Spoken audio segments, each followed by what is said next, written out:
Hello everybody, welcome back to Mountaineer Bushcraft and Survival System. Today we're going to take this and make a micro fishing kit. I bought this off Amazon, came with paracord, and it was actually supposed to have a micro fishing kit in it, but the only thing that it actually came with was some small hooks. So we're going to take a little bit of fishing kit that I've already got and see what we can do about making this actually a fishing kit. So stay tuned, take you down the stump top, and we'll throw this little thing together. So here we have what actually I got. It's pretty small, doesn't have very much space in it. So this is definitely going to be a micro kit. Has a nice rubber O-ring seal. Decent bit of thread, so this thing actually locks together pretty tight. And we had only got 3 hooks with the kit. That's fine, as small as it is, that amount of kit or hooks for that kit and how small they are to actually be able to fit down in there and be able to retrieve them. Yeah, that's fine. So what we're going to do is see if we can't add a few more items to make that kit useful. Yeah, we're going to use some sinkers. And these are, I just picked these up at a gas station some random odd years ago. So, and we're very tight on space here, so we're going to have to be very selective with extra tackle. So I think I'm going to go with, now if I can keep this stuff from falling and going all over the place. See, we're going to put 4 fairly small split shot sinkers in there.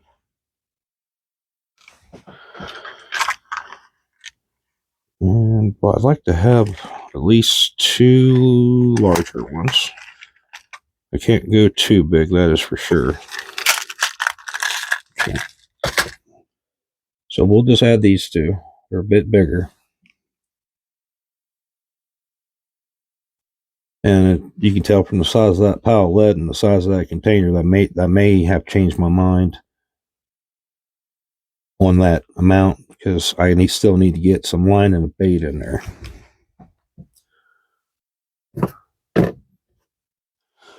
And we'll try to use this 12-pound test. Now, I used to get these at Walmart for $1. There's 100 yards, and I really like these. They're really small and compact, so I bought a bunch of these up. I could have them, if I wanted to, I could just throw the whole thing in a kit. So I have 100 yards of fishing line, fairly well organized. So now you ain't able to see it because I'm going to be off camera, but I'm going to pinch this. I'm going to roll this out to about my full arm span, and that'll be roughly around 6 feet and a couple random inches, because usually your full arm span, the tip of your finger is roughly going to be how tall you are. So I can kind of gauge what I got. So that's right there will give us, say, 6, 12,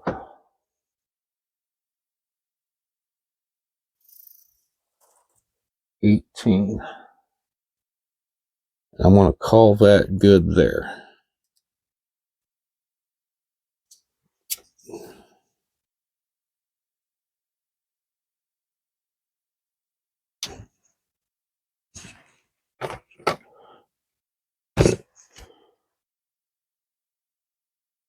Now,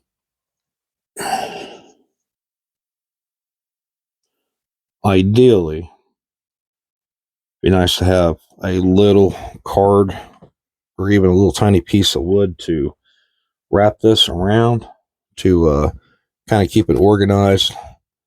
Like I said, since we're so small in space, what may happen is here, I'm just going to wrap this thing around 3 fingers till it's all spooled up, and I'm going to use a twist tie like you get off like a bread tie. and just hold it together in the middle. Just that view. Just for the sake of space, because I really don't have room to put this on a card. I'd love to have it on a card to keep it organized, but I don't think I can do that with the limited space I got, unfortunately. There's be a cat out there somewhere.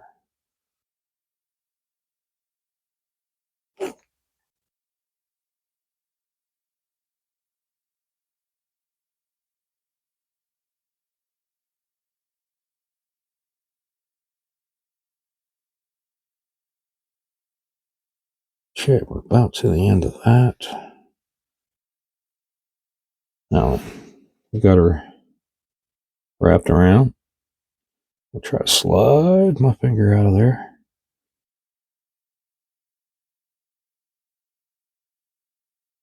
What I want to do is squeeze that together. Pinch it. Pull my other finger out. I'm actually going to twist it. And then again, I'm not sure if I can get that to fit properly in there. I might have to back up and punt. I'm going to hold that thumb forefinger. I'm going to pinch my middle finger and pointer finger together here to keep that wound. We're just going to take a simple tie here. Run that underneath.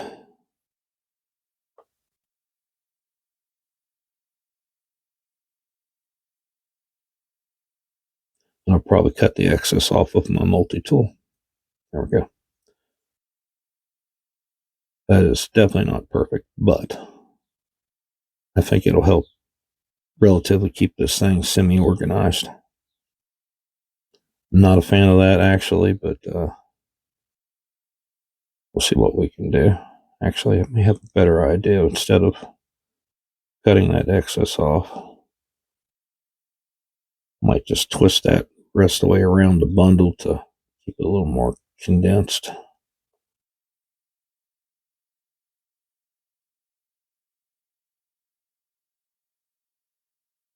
So kind of like that.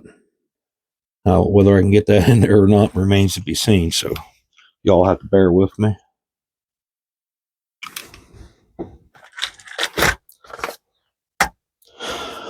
I brought this. I was wanting to put a length of that in there, but then I realized, yeah, that's not happening, because I at least want 20, 30 foot of that, or just throwing out for a bank line. But there's no way that's going inside that tube with everything else. So what I could do is wrap some around the container itself, put a Ranger band on there, or just some tape. I might do that. I don't know, because I'm kind of wanting to keep that as skinny as possible. Now then, I have a selection. These are very cheap. I want to tell you, I don't even remember where I got them. Could have been at a gas station as well. But typically around my area, I know the white usually does a really good job. And sometimes even the pink ones will grab their eye. But since we are super tight, I might have to actually cut that up a little bit. Now, as you can see, my hooks are teeny tiny things. So I don't actually need a very small chunk of that to put onto the hook. So I was seriously thinking about actually just cutting maybe 3 small pieces off of 3 different collars here. And what that'll allow me will be to simply have three, I mean, you need bait when you're fishing for the most part, but if you can't find anything to actually use as bait, it's really nice to have something to use artificial wise. So what I'll do is go ahead and pop this open.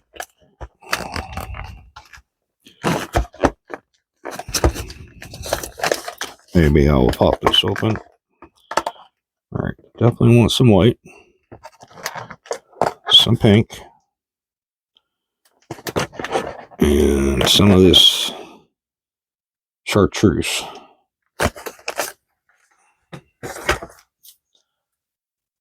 So, being as small as my hooks are, I can tell you I won't need a very big piece of it. So, there's one.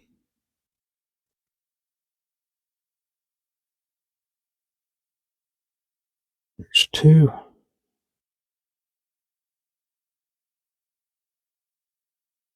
And there's three. So that right there will give me 3 small pieces to bait on that tiny hook. Now, obviously, as I'm out there, as some of you may have seen, one of my earlier videos where I make a fishing hook out of barbed wire, that's always a good possibility, possibility for me to do while I'm out in the field, because finding barbed wire out here, it's not difficult. And tell you what, I think I'm going to have to go 2 small sinkers and one of the larger ones. That's probably, yeah, we'll have to go there. And then we're going to put our hooks in. I'll tell you what, we'll put the bait in first. That would hopefully keep any of the tips of the hook from touching the sinkers and dowling them up.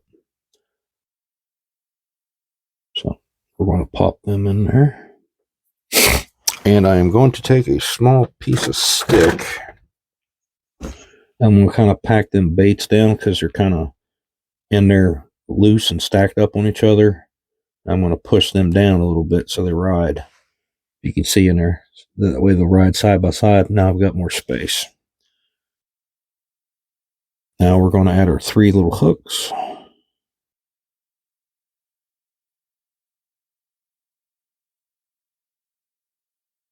That hook decided to try to hook me. Yeah, I can tell you now that the line may not go in there. Definitely not as I got it. So, my only question is if I can fold it. This is 12 pounds, so it's actually kind of stiff when you get a ball of it like that. So basically what I'm hoping to do here is literally just smash that in there. As unprofessional as that may appear and look, but at this point it's just getting her did. So let's see what I can pull off here. But I got a feeling that's not going to... Oh, it's so close, but I don't think that's going to work. Yeah. Okay. Yeah, we're going to have to back up and punt. So give me just a moment. I'm just going to try to tighten this up and hopefully I can get it in there. If not, I'll have to shorten it, and that's just all there is to it. So I'll be right back. Okay, now I've just got them wrapped around 2 fingers this time. So let's see if that'll make a difference. I'm actually going to wedge that bread tie in between both my fingers and bring it to it. So I'm afraid once I try to unbundle that, it may try to go all over the place on me. So we're going ahead and get that kind of locked in before I pull my fingers out. Try to keep it in a nice little bundle there.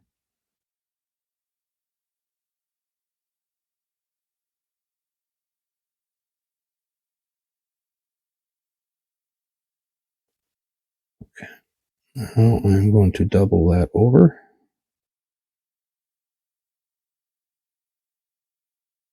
Now my hopes is that I can actually squish that down in there. Hopefully. It may not be a thing. And if that don't work this time, then that simply means I've got too much line. I'm going to have to decrease the amount of line I've got, which kind of sucks because that's just about the right amount. Plus it's enough to give me a little bit extra in case I get snagged and have to break the line.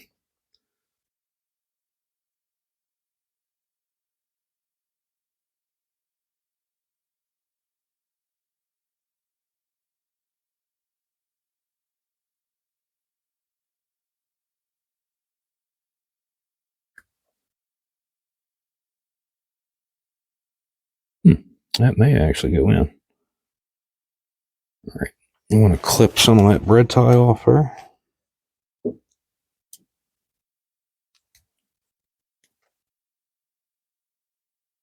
Hopefully this is capable enough to clip that small wire.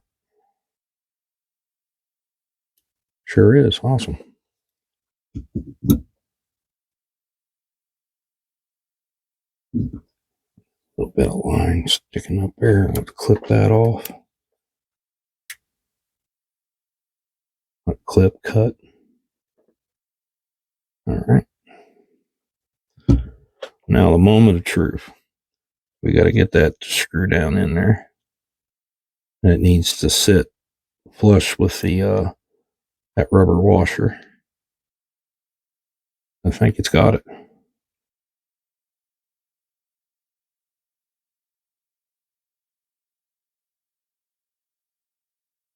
I did have to put a little bit of torque on that, but it appears to have sealed. Now, okay, it's not too tight where I can't undo it. Okay, there we go. Actually, it does look like it needs to go down a little bit more. So I'm going to head and pop that off. And we'll take this stick and see if we can't make sure we poke that down in there just a little bit further.